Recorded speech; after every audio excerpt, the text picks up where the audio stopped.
Hello दोस्तों, आज की वीडियो में हम देख रहे हैं परमाणु अणु और आयन का छठा वीडियो होगा।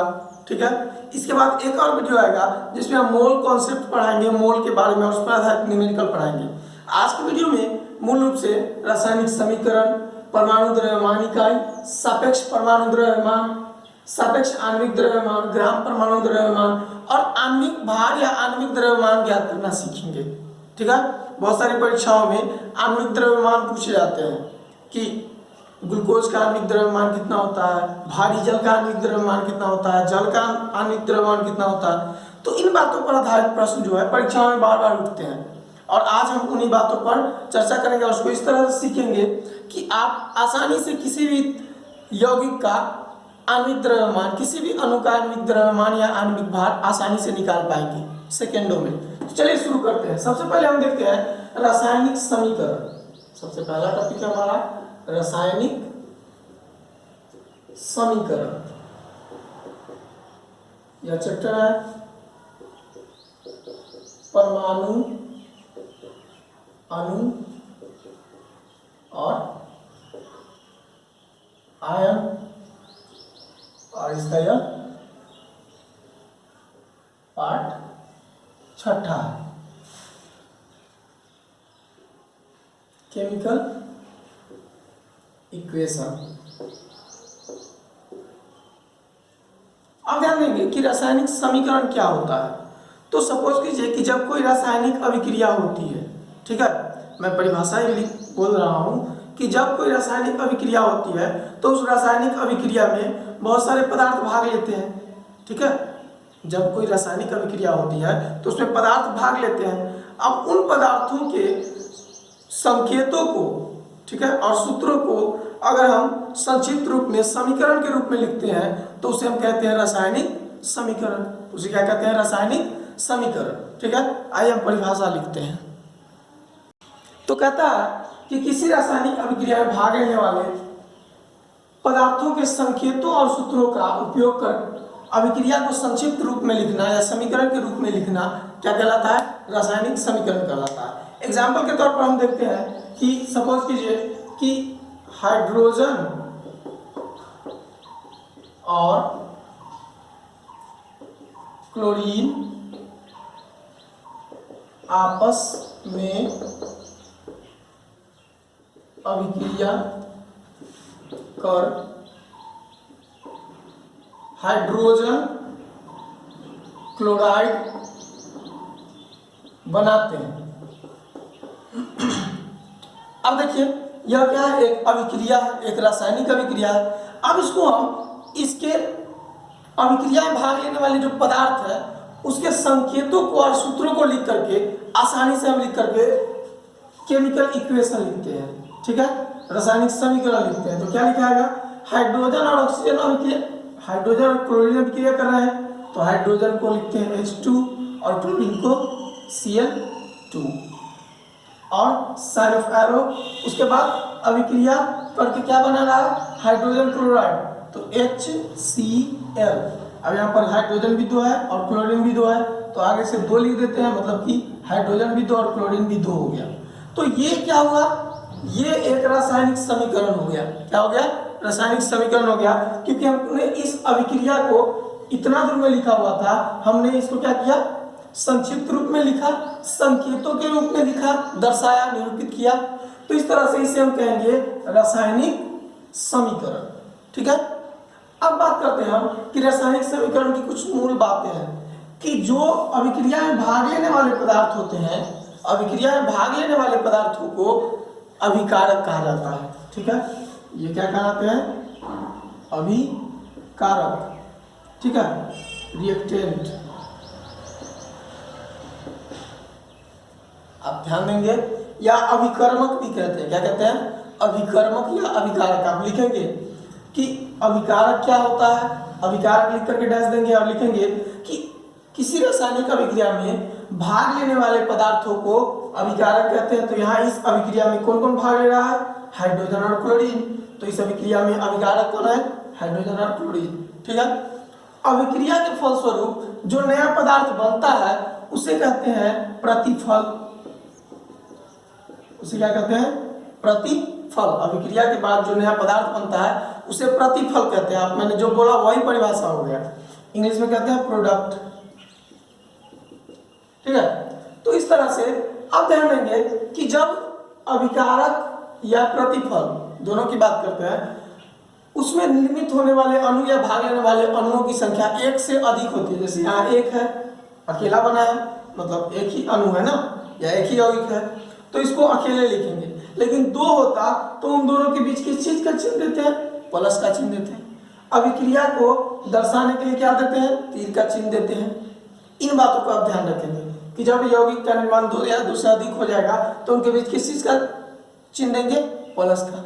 और अभिक्रिया ले सकते हैं हम, एक और अभिक्रिया एग्जाम्पल के तौर पर समझते हैं कि कैल्शियम कार्बोनेट, चूना पत्थर को जब हम गर्म करते हैं तो वह कैल्शियम ऑक्साइड और कार्बन डाइऑक्साइड के रूप में परिवर्तित हो जाता है। तो उसे समीकरण के रूप में कैसे लिखेंगे?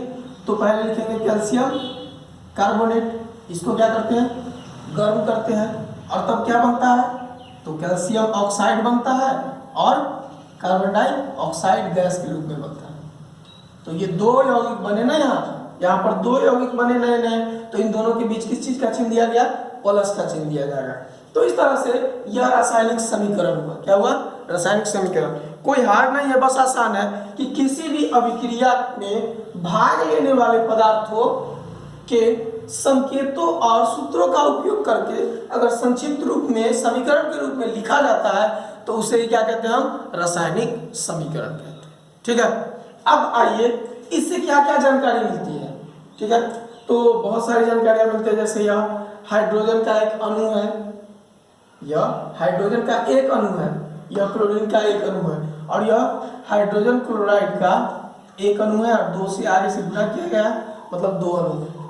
ठीक है, इसका आणविक द्रव्यमान मतलब कि इसका यह 1 मोल के बराबर है, यह भी 1 मोल के बराबर है, और यहाँ पर आगे से 2 लिखा गया है, मतलब यह 2 मोल के बराबर है।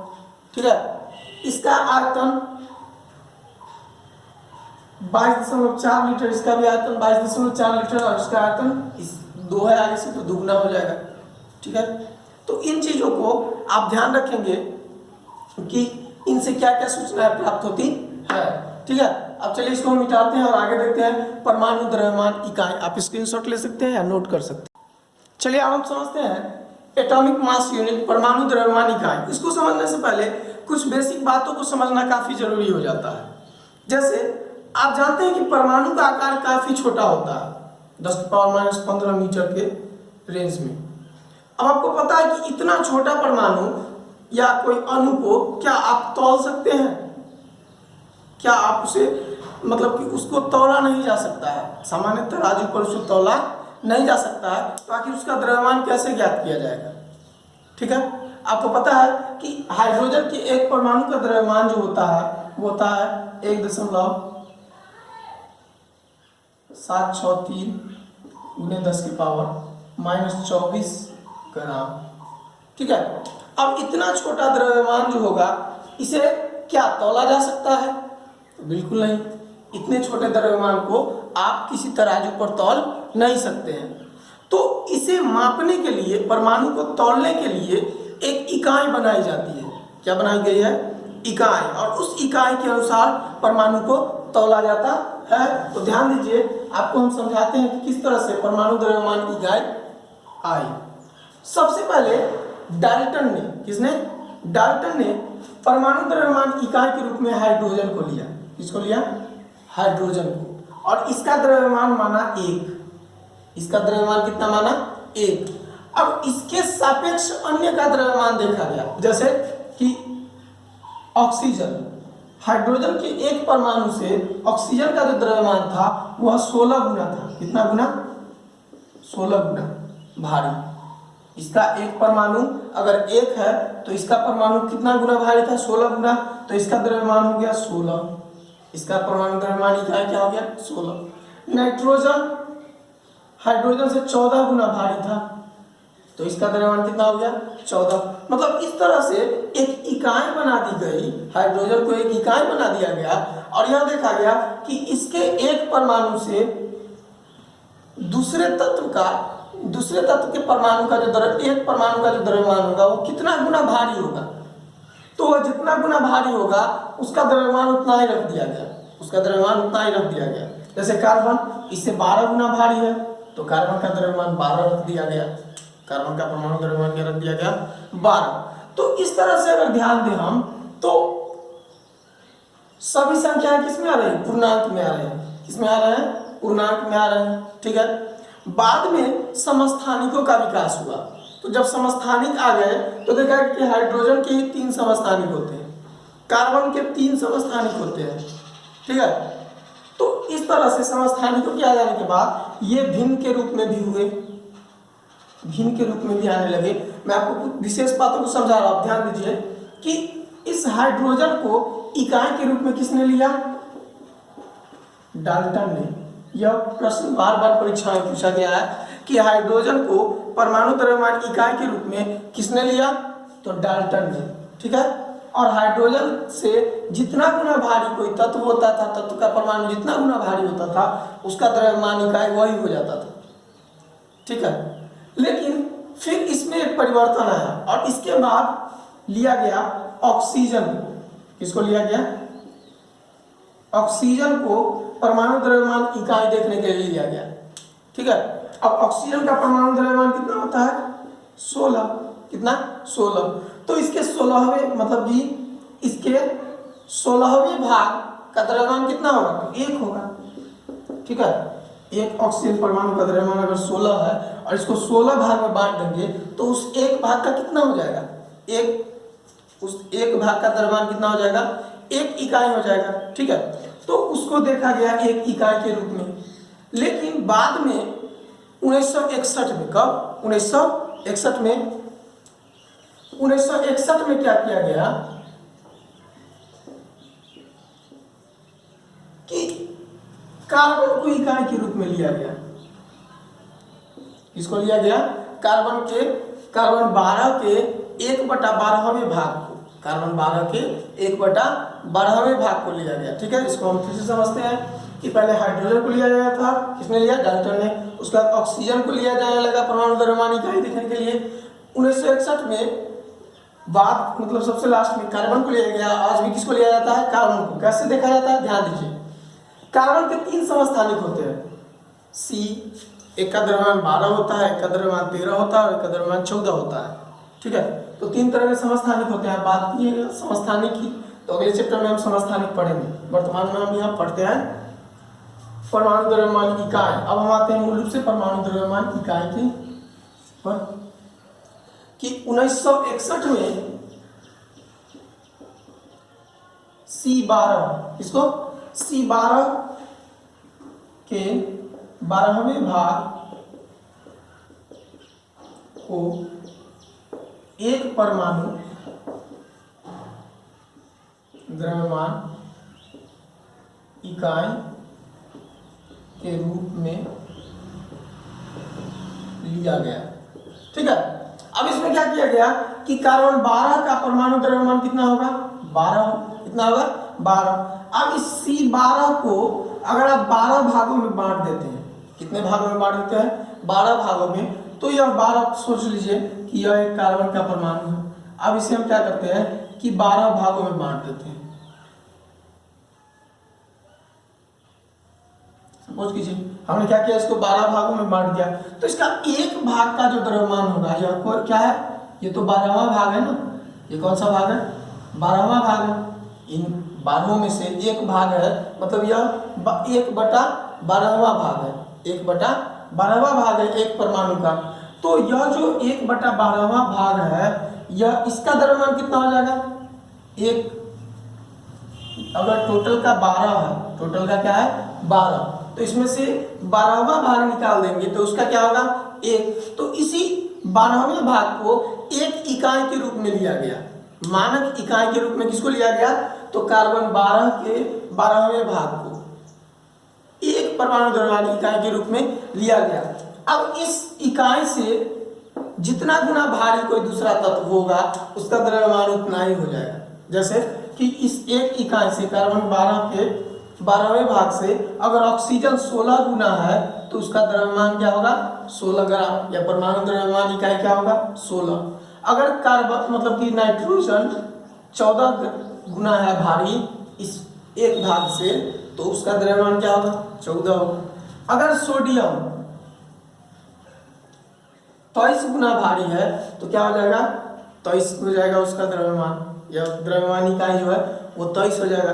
तो इस तरह से परमाणु द्रव्यमान इकाई के तौर पर जो मानक इकाई है वो किसको लिया गया, तो कार्बन 12 के 12वें भाग को। ठीक है, तो चलिए इसकी परिभाषा हम लिखते हैं।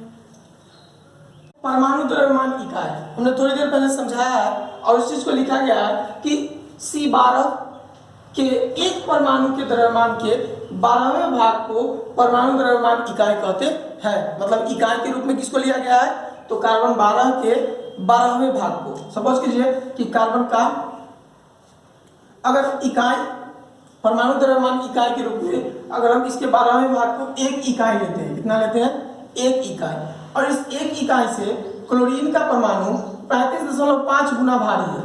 इससे कितना गुना भारी है 35.5 गुना अगर भारी है, तो हम इसका द्रव्यमान इकाई कितना लेंगे 35.5। अगर ऑक्सीजन का परमाणु इस एक इकाई से 16 गुना भारी है, तो इसका द्रव्यमान इकाई कितना हो जाएगा 16 हो जाएगा।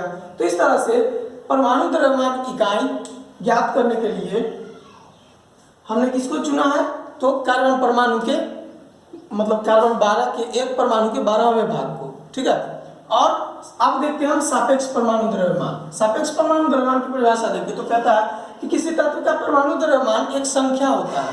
ठीक है, हम जो लिखते हैं कि ऑक्सीजन का 16 ग्राम या कार्बन का 12, हाइड्रोजन का 1, तो ये क्या है एक संख्या है जो यह बताती है कि उस तत्व के परमाणु का द्रव्यमान कार्बन 12 परमाणु के द्रव्यमान के 12वें भाग से कितना गुना अधिक है। जो कि मैंने अभी समझाया आपको कि कार्बन 12 परमाणु के मतलब कार्बन 12 के एक परमाणु के 12वें भाग से जितना गुना अधिक होगा वही संख्या क्या हो जाएगा उसका परमाणु द्रव्यमान इकाई हो जाएगा। ठीक है, और उसे हम किस में लिखते हैं AMU में लिखते हैं, परमाणु द्रव्यमान इकाई के रूप में। किस रूप में व्यक्त करते हैं AMU के रूप में। और आप ध्यान देंगे कि इसकी संकल्पना पहले किसने दी थी, डाल्टन ने दी थी, और डाल्टन ने किसको चुना था हाइड्रोजन को। तो हम AMU को डाल्टन भी कहते हैं, क्या कहते हैं डाल्टन, और DA से सूचित करते हैं, कैपिटल D और A स्मॉल a से। ठीक है, तो इस तरह से सापेक्ष परमाणु द्रव्यमान। अब हम बात करते हैं ग्राम परमाणु द्रव्यमान की। एक चीज ध्यान देंगे, सापेक्ष परमाणु द्रव्यमान बराबर एक सूत्र होता है जो आपको न्यूमेरिकल बनाने में सब आसानी देगा। तत्व के एक परमाणु का द्रव्यमान और बटा C12 के 12वें भाग का द्रव्यमान। ठीक है, यह क्या है सापेक्ष परमाणु द्रव्यमान एक संख्या है जो तत्व के परमाणु द्रव्यमान और कार्बन 12 के परमाणु द्रव्यमान का अनुपात है। ठीक है, सापेक्ष रूप में लिया जाता है। क्लियर। अब चलिए हम बात करते हैं ग्राम परमाणु द्रव्यमान के बारे में। किस बारे में, ग्राम परमाणु द्रव्यमान के बारे में। तो सीधा सा लॉजिक है, मतलब सीधा सा परिभाषा कि जब तत्व के परमाणु द्रव्यमान को हम किसमें लिखते हैं AMU में लिखते हैं। किसमें लिखते हैं AMU में या डाल्टन में। अगर इसको हम ग्राम के रूप में लिखते हैं, अगर जब तत्व के परमाणु द्रव्यमान को ग्राम में व्यक्त करते हैं, कथी में व्यक्त करते हैं ग्राम में व्यक्त करते हैं, तो ग्राम परमाणु द्रव्यमान कहलाता है। तब वो क्या कहलाता है ग्राम परमाणु द्रव्यमान। जैसे नाइट्रोजन का जो परमाणु द्रव्यमान इकाई होता है कितना होता है 14 AMU या 14 U। ठीक है, अब अगर इसको हमको ग्राम में लिखना हो तो 14 ग्राम। तो ये क्या लिखा गया ग्राम में हमने लिखा, ग्राम में व्यक्त किया गया, तो हम इसे क्या कहेंगे ग्राम परमाणु द्रव्यमान या केवल ग्राम परमाणु। क्या कहेंगे ग्राम परमाणु। ठीक है, तो इस तरह से हमने इन तीनों मतलब इन तीनों को देख लिया। अब सापेक्ष आणविक द्रव्यमान। सापेक्ष आणविक द्रव्यमान, सापेक्ष आणविक द्रव्यमान को देखिए तो हम यहीं पर देख लेते हैं इसी परिभाषा में। सापेक्ष आणविक द्रव्यमान। तो किसी पदार्थ के अणु या आणविक, किसी पदार्थ का सापेक्ष आणविक द्रव्यमान एक संख्या है जो बताती है कि उस पदार्थ के अणु का द्रव्यमान कार्बन 12 परमाणु के द्रव्यमान के 12वें भाग से कितना गुना अधिक है। ठीक है, जैसे कि हमने अभी थोड़ी देर पहले समझाया कि एक इकाई है क्या, कार्बन 12 का 12वां भाग। अब इससे अगर कोई 14 गुना भारी है तो उसका इकाई क्या हो जाएगा, 14 हो जाएगा। ठीक है, उस तरह कोई यौगिक है जैसे H2O, आप सपोज करते हैं यह 18 गुना भारी है। कितना गुना भारी है, 18 गुना, तो इसका इकाई क्या हो जाएगा, 18 हो जाएगा। इस यौगिक का जो द्रव्यमान इकाई है या अणु का जो द्रव्यमान इकाई है वो कितना हो जाएगा, 18 हो जाएगा। ठीक है, तो इस तरह से सापेक्ष आणविक द्रव्यमान भी आप ज्ञात कर सकते हैं। और अब हम बात करते हैं जो सबसे ज़्यादा इंपॉर्टेंट टॉपिक था आज का, वो है अणुभार या आणविक द्रव्यमान। तो आप इसे नोट कीजिए, हम इसको मिटा करके और आते हैं आणविक द्रव्यमान ज्ञात करना है कि किस तरह से आणविक द्रव्यमान ज्ञात करेंगे।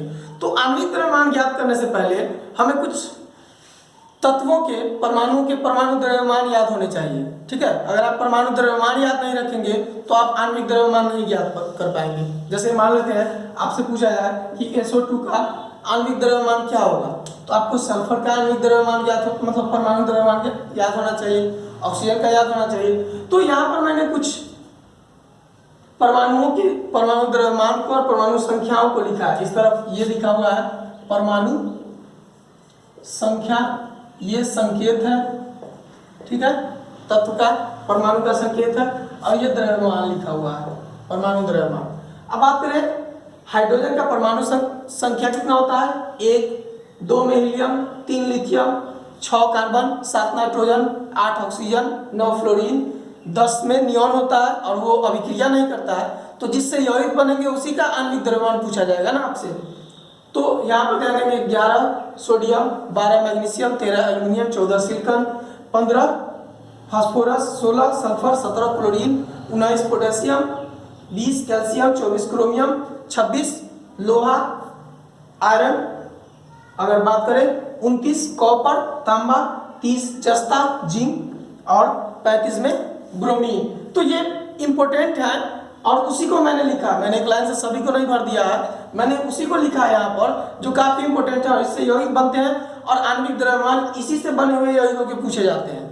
ठीक है, तो आइए हम देखते हैं इनके परमाणु द्रव्यमान लिखे हुए हैं साइड में, आप इसको याद कर जाएंगे। याद करने का सबसे अच्छा तरीका है कि जो दुगना है ना उसको पहले याद कर जाए। जैसे देखिए ध्यान से, हाइड्रोजन का तो एक सबको याद रहेगा, हीलियम का 2 होता है परमाणु संख्या और द्रव्यमान 4, कार्बन का 6 का 12, नाइट्रोजन का 14, ऑक्सीजन का 16। इस तरह सोडियम का भी याद कर लेंगे कि 23 होता है, 12, 24 मैग्नीशियम का, ठीक है, सिलिकॉन का 28, सल्फर का 32 और क्लोरीन का याद रखेंगे कि 35.5 होता है। तो इस तरह से आप सबको याद कर सकते हैं। कैल्शियम का 40, ठीक है, लोहा का याद रखेंगे 56 होता है। तो आप जब इनको याद कर लेंगे तब आपको आसानी होगी किसी भी तत्व का, मतलब किसी भी यौगिक के अणु का आणविक द्रव्यमान ज्ञात करने में। ठीक है, तो आइए हम कुछ एग्जांपल लेते हैं। जैसे क्वेश्चन नंबर 1 कि जल का आणविक द्रव्यमान ज्ञात करें। ठीक है, अब सबसे पहले यह बात ध्यान रखें कि जब आपको आणविक द्रव्यमान ज्ञात करना होगा तो आपको अणुसूत्र पता होना चाहिए। बिना अणुसूत्र के आप आणविक द्रव्यमान ज्ञात नहीं कर सकते हैं। ठीक है, और अणुसूत्र लिखने की विधि और अणुसूत्र कैसे लिखा जाता है इस बात को मैंने पिछली वीडियो में बता दिया है, तो आप इसका पार्ट 5 जरूर देख लें। चलिए, जल का अणुसूत्र क्या होता है, H2O। तो सबसे पहले आप क्या करेंगे, अणुसूत्र लिखेंगे। उसके बाद ध्यान दीजिए कि हाइड्रोजन के कितने परमाणु हैं, तो 2 परमाणु हैं। ठीक है, या इस तरह से भी आप लिख सकते हैं कि हाइड्रोजन का आणविक द्रव्यमान कितना होता है, मतलब हाइड्रोजन का परमाणु द्रव्यमान कितना होता है 1, तो लिखिए 1। और ये इसकी संख्या कितनी है परमाणुओं की 2, तो इसे 2 से गुणा करेंगे। जितनी संख्या रहेगी परमाणुओं की संख्या उससे गुणा कर देंगे उसके परमाणु द्रव्यमान को। फिर बीच में कुछ नहीं है तो प्लस। अब ऑक्सीजन है तो ऑक्सीजन का परमाणु द्रव्यमान कितना होता है तो 16, तो 16। और ये इसकी संख्या कितनी है 1, तो गुने 1। अब चलिए 1 दूना 2 और प्लस 16 एकम 16, तो हो गया कितना 18। तो यहाँ पर ग्राम में भी लिख सकते हैं और एएमयू में भी लिख सकते हैं। इसे हम इसमें लिख सकते हैं एएमयू में या यू में भी, यूनिट में भी लिख सकते हैं। तो जल का आणविक द्रव्यमान कितना हो गया 18 ग्राम या 18, ठीक है। यह एक संख्या होता है। फिर अगर आपको बात करें कि दिया हुआ है H2SO4 का, H2SO4 मतलब इसको क्या नाम देते हैं सल्फ्यूरिक अम्ल, ठीक है। इसे क्या नाम देते हैं सल्फ्यूरिक अम्ल नाम देते हैं। तो सल्फ्यूरिक अम्ल की बात करें तो यहाँ पर इसका निकालने के लिए क्या करेंगे, पहले देखेंगे हाइड्रोजन है, हाइड्रोजन में कितना होता है 1 और संख्या कितनी है 2, तो गुने 2 प्लस बीच में जहां जहां पर तत्व बदलेंगे, जहां जहां पर परमाणु बदल जाएगा बीच में किस चीज का चिन्ह देंगे प्लस का। अब सल्फर है, सल्फर का होता है कितना 16 दूना 32 होता है, तो आप 32 लिखेंगे। तो सल्फर के लिए 32, इसकी संख्या 1 है तो आप 1 से गुना करिए या ऐसे ही लिख दीजिए, कोई फर्क नहीं पड़ेगा। प्लस ऑक्सीजन है, ऑक्सीजन कितना होता है 8 दूनी 16, तो 16। और इसकी संख्या कितनी है 4, तो इसे कितने से गुना कर देंगे 4 से, तो यहाँ कितना हो जाएगा 2 प्लस 32 और प्लस 16 चौका 64, ठीक है। तो इस तरह से इसको जोड़िए, कितना हो जाएगा 2 2 4 और 98 हो जाएगा, ठीक है। कितना हो जाएगा 98। तो सल्फ्यूरिक अम्ल या हाइड्रोजन सल्फेट नामकरण भी पिछली वीडियो में बताया गया आपको कि अनुसूत्रों का नामकरण आप कैसे करेंगे। तो इसका आणविक द्रव्यमान कितना आ गया 98 आ गया।